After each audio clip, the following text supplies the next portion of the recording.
Soyez les bienvenus dans le studio TV d'Essentia. Nous sommes avec le professeur Michel Goldman. Bonjour. Bonjour. Alors vous êtes le directeur exécutif de l'IMI, l'Innovative Medicine Initiative. Alors avec vous, on va parler de la recherche. D'abord peut-être un mot sur l'IMI. De quoi s'agit-il ? Écoutez, c'est un partenariat public-privé qui vise au développement de médicaments innovants. C'est en fait à l'échelon mondial le plus grand partenariat de ce type. Alors quelle est votre vision de la médecine qui s'inscrit dans une politique durable ?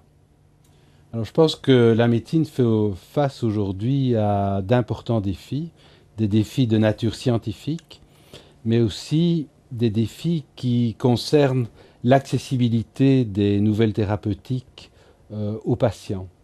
Et donc, si nous ne prenons garde, si nous ne développons pas des stratégies qui visent à utiliser au mieux les ressources dont nous disposons dans le domaine de la santé, eh bien, les progrès, les avancées scientifiques ne vont pas se traduire finalement au bénéfice des malades. Donc pour moi, le plus grand défi, pour effectivement faire en sorte que nos politiques de santé soient durables, c'est d'effectivement prendre les mesures qui s'imposent. Alors parlons de progrès. De quelle manière la recherche peut-elle contribuer au développement durable ?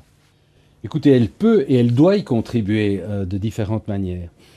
Tout d'abord, il est important que l'industrie pharmaceutique développe des processus de fabrication des médicaments, de manufacturing, qui, disons, épargnent le plus possible l'environnement. C'est tout le concept de la chimie verte qui est aujourd'hui en plein développement dans les entreprises pharmaceutiques.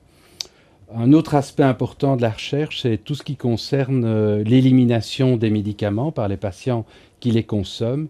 Et là aussi, il est important que des programmes de recherche soient mis en place pour limiter autant que possible les conséquences de ce phénomène. Beaucoup de défis donc, qui attendent le secteur. Merci beaucoup, professeur, pour ces éléments. Je rappelle que d'autres témoignages sont accessibles en vidéo sur le site d'Essentia. À très bientôt.